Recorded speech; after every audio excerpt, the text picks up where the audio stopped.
Hello and welcome to this early morning. About to sneeze. Sorry about that. I don't know where that came from. My sinuses, I guess. Early morning taste challenge. I have two 40% alcohol, triple distilled Irish blended whiskeys. This is proper number 12, introduced in 2018, aged 4 years in ex-bourbon barrels. Don't know whose bourbon barrels. Don't even know the distillery. That's kind of kept under wraps, but it's distilled somewhere in Ireland for Proximo Spirits. And it's a pretty popular one. Probably one of the top 5, I would think, Irish whiskeys these days.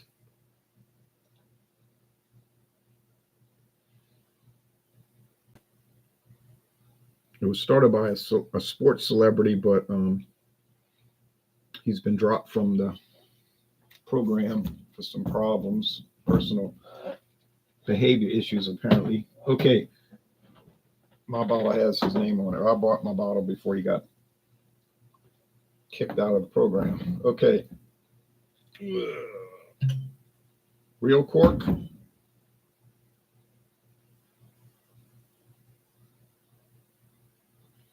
Wasn't able to come on at 5:30 a.m. like normal because I was at a football game late last night, college football, and so I got to sleep late. So I woke up later than normal, a lot later than normal. So put everything back, You understand.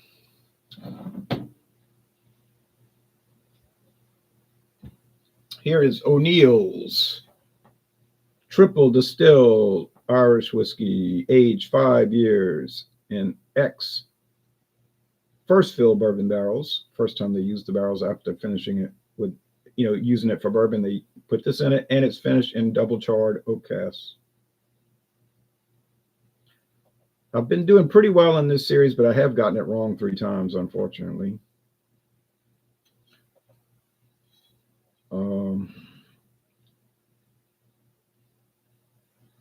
Can't do much about that. It happened. It's recorded.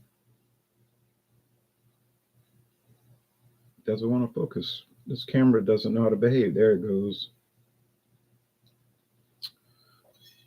$14.99 at Total Wine and More. Proper number 12, I paid $26.99 at Mathern's.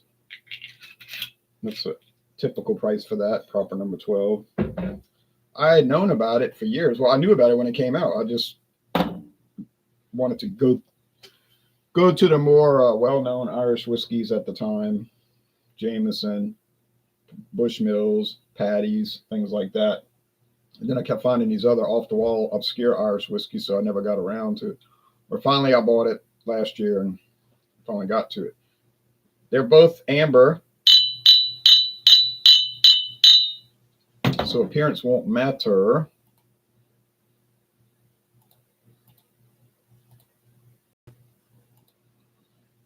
Here's the screen for proper number 12. Screenshot. Blending the finest single malt. You ever notice every website says the same thing? They only malts. Well, who uses the less than finest, right? Who uses the ones that aren't as good? Oh yeah, Trader Joe's. Okay, and off brands, I guess, privately. With sweet golden grain, proper number 12, aged for a minimum of 4 years in the finest chart. Once again, finest chart ex-bourbon barrels. So obviously Pappy Van Winkle or something like that. Yeah, right. But hints of vanilla and honey to produce a smooth whiskey. Best enjoyed neat, on the rocks, or in your favorite cocktail. Well, pretty much the way you could enjoy it. Either neat,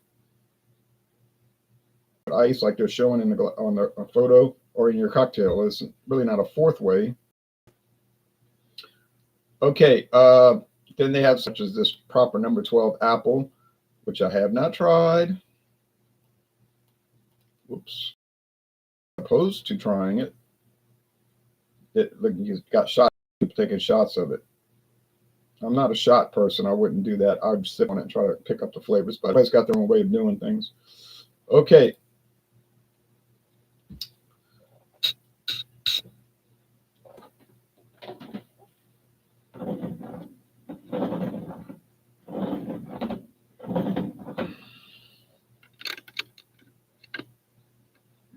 everything straight here. I haven't even finished looking at the football scores. But I'm going back to that after I do this. Okay, I gotta keep in mind a peaty note. O'Neill's has this weird peaty note. Now, when was O'Neill's introduced? No one knows. I don't know. I guess somebody knows.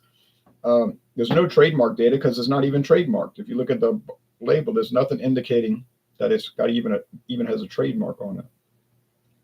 All I can tell you is from West Cork Distillery, and also I can tell you that they don't list it on their website, which is telling me that it's probably a private label for Total Wine and More. I don't know that specifically. I don't know that specifically, but I have a feeling that it is. I got a feeling that that is the proper number 12, but let's see over here. You see, that's got that funkiness, that peatiness. I don't know if it is. Let's go with the taste. Got to be careful with this. I don't want to have a fourth loss. I've actually done one more challenge than I have posted because I doubled up on one by mistake. I was like, wait a minute, you already challenged those two. I was embarrassed, but I just deleted it.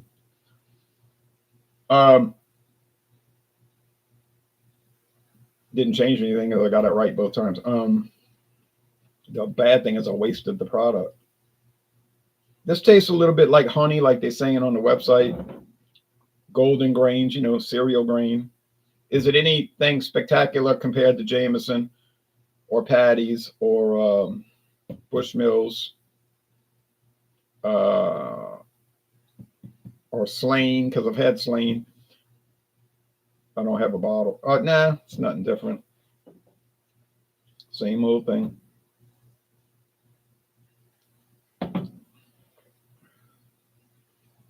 Yeah, this is a stronger flavor. Strong, bold, a very slight touch of peatiness, which seems to have been dying away now that I'm getting further down in the bottle. Don't know why that would be. The website, the web review, what you call internet reviews on Total Wine are divisive.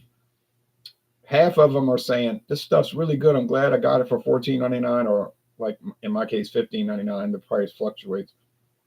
I'm going to buy it again. Well, it's a great deal. Then the other half is saying, oh, no, this stuff's awful. I'm dumping it. Even a couple of them said, I'm dumping it out.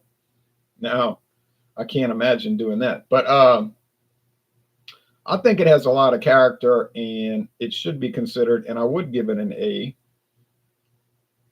Although I can see the controversy with it because it's a little bit off standard.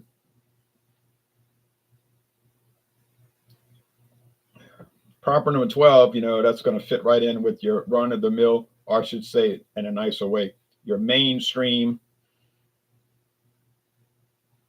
Irish whiskeys.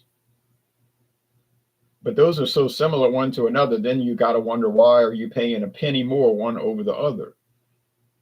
I can't figure it out because I've tried all the ones I just named, and they all kind of like my friend David says, what in what? It's like you're talking about minimal or none, minimal to no differences. So in my case, I'll just get the cheapest one, which right now is Patty's, which they have at a local store on sale for $9.99. Seems hard to believe, but it's there. They only have about 3 bottles left. Last time I checked, it might not be any now. That was like only 2 days ago. But yeah, Patty's. But then some people, if they see it cheap, they're not going to buy it because they're going to think it's nasty. They're not realizing that it's normally $10 more, which for whiskey is still not expensive, $19.99. But if I was looking to get a new Irish whiskey and I had never tried Patty's, obviously I would buy that one for $9.99. Would be no debate. But I already have it. I'm getting down to the end. I don't need more. Jameson, I'd probably revisit because that's your prototype. That's your major brand. That's your baseline. Everything else compares itself to Jameson. Like if you're doing Canadian whiskey, you got to have a Crown Royal on hand. Bourbon, you want to have your Jim Beam on hand or Jack Daniels as your prototype. And Scotch, you want to have Johnny Walker Red label. You know what I'm saying? Single malt, want to have your Glenlivet 12, something like that. Okay.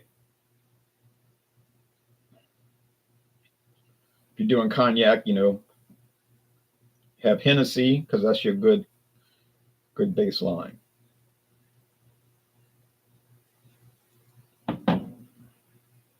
I'm saying that this is the O'Neill's.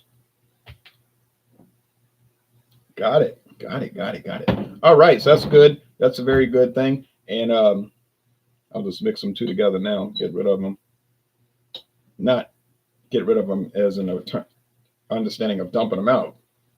I mean, drinking them, but it doesn't matter if I mix them now. Proper number 12. I'd also give it an A, about a 9 point. Both of them around about a 9.3. Just getting into A. So which one would I buy? Well, obviously I'd buy the O'Neill because it's $14.99, and proper number 12 is $12 more per bottle, and you're not really getting anything more. It's smoother, it's lighter, more bready, less bold or harsh if you want to use that terminology. But still, I'm not that picky about it. But yeah, so it's interesting. Now, the next one coming up is going to be, I'm pretty sure the Busker single grain. You could skip watching that one because it's not going to be a challenge. It's just going to be easily determined because the Busker single grain A isn't very good. In my opinion, it's like a piece of a recipe. And secondly, they don't taste anything like one another, so there's not going to be any challenge. And then I got another one coming up after that, which would be the Eyed and Stills, which only came out on the market 3 years ago. That's definitely made for Total Wine and More because they say it on their website. This is made to be sold only at Total Wine and More. So common sense. It's a private label made by a, it's procured. Let's say not made, procured by an independent bottling company. They're like a broker. They handle stuff for companies like, oh, you need some Irish whiskey. Okay, tell us what your parameters are. Okay, you want it that price? You want it triple distilled, whatever. Okay, we'll find some. Put your label on it, or make up this name, Eyed and Stills, and you can sell it there at your store. Okay, and then they might go to Costco, say, well, we'll make one for you. Call it Kirkland Irish whiskey, whatever.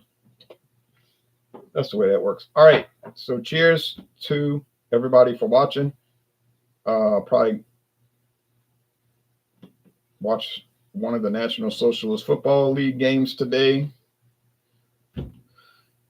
New Orleans Saints, obviously, but I can usually only tolerate one a day. I can't stand watching too much of that league.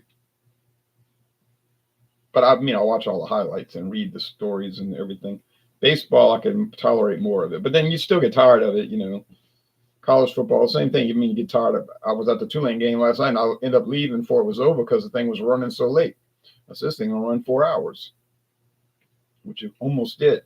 But they won, but the clock broke. Like for the whole first half, you couldn't get the clock to work. It kept delaying things. They finally got it fixed at halftime, but it's like, and then these games are always delayed just because of television commercials, like constantly stopping the action. Stop.